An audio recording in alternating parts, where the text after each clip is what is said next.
Faker may be the undisputed king of the game, but in Europe, names such as Caps, Reckless and Perkz have defined entire eras. Among them, Perkz stands out for one reason. Throughout his career, he repeatedly made decisions that most professional players would never consider. He joined an unproven organization, he embraced the role of a villain, he abandoned the position that made him a star, and he walked away from one of the strongest rosters Europe has ever produced. A lot of these decisions carried enormous risks, yet they also helped shape one of the most influential careers in League of Legends history. This is the story of Luka Perkz Perkovic, and why he may be Europe's greatest risk-taker. Perkz entered the professional scene in 2015 as one of Europe's most promising mid-lane talents. At the time, the European League of Legends ecosystem looked very different. Organizations such as Fnatic and Origin dominated conversation, while G2 Esports was still attempting to establish itself. When G2 entered the Challenger Series, the organization needed a player capable of building a roster around him. They chose Perkz. It proved to be a very important decision. Following promotion to the EU LCS, G2 immediately became one of the strongest teams in Europe, winning both splits in 2016. The Perkz kill! It is for Perkz! He gets it! And it's Welcome to the G2 era! They are your summer split champions! Perkz developed a reputation as one of the region's most mechanically gifted mid laners. However, success within Europe did not immediately translate to international competition. The team struggled at major tournaments. Disappointing performances at MSI and Worlds quickly became a recurring criticism. At the same time, Perkz developed a reputation unlike most European players. He was confident, outspoken, and often willing to challenge opponents publicly. I like to think that by the end of the year that people will call Faker Baby Perkz. To his supporters, Perkz represented a new generation of European competitors who refused to be intimidated. To his critics, his confidence seemed misplaced, especially when international results continued to disappoint. Over time, Perkz became one of the most polarizing figures in Western esports. And while opinions on Perkz remained divided, one thing was clear: he was unwilling to settle for domestic success alone. His goal was to compete with the very best teams in the world. By 2018, Perkz had already established himself as one of Europe's best mid laners. Yet questions remained. Could he truly compete with the world's elite? At the World Championship, G2 faced Royal Never Give Up. RNG entered the tournament as one of the overwhelming favorites to win the entire event. The roster was built around Uzi, considered one of the greatest AD carries in League of Legends history. Very few analysts predicted a G2 victory.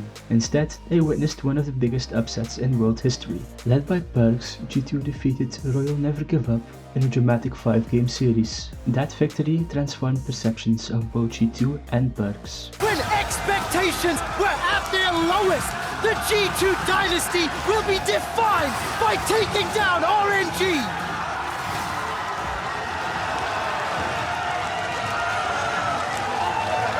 He had proven himself on the international stage, but his next decision would be even more surprising. Following the 2018 season, G2 made one of the most ambitious roster moves in European League of Legends history.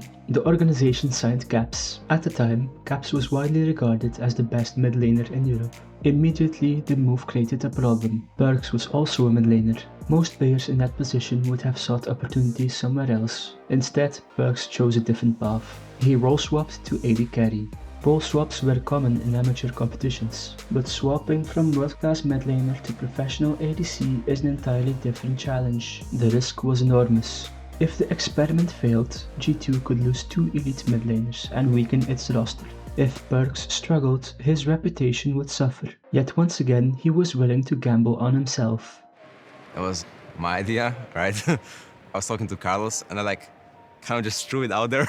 I kind of just threw it out there and I could play AD. This role is really easy, I could for sure play that. The results exceeded expectations. Perkz adapted very fast, and G2 assembled one of the most stacked rosters the West had ever seen. The 2019 G2 roster quickly became legendary, featuring Wunder, Jankos, Caps, Perkz and Mickey X. The team developed a unique style built around flexibility and creativity. They easily won the LEC, they won MSI 2019,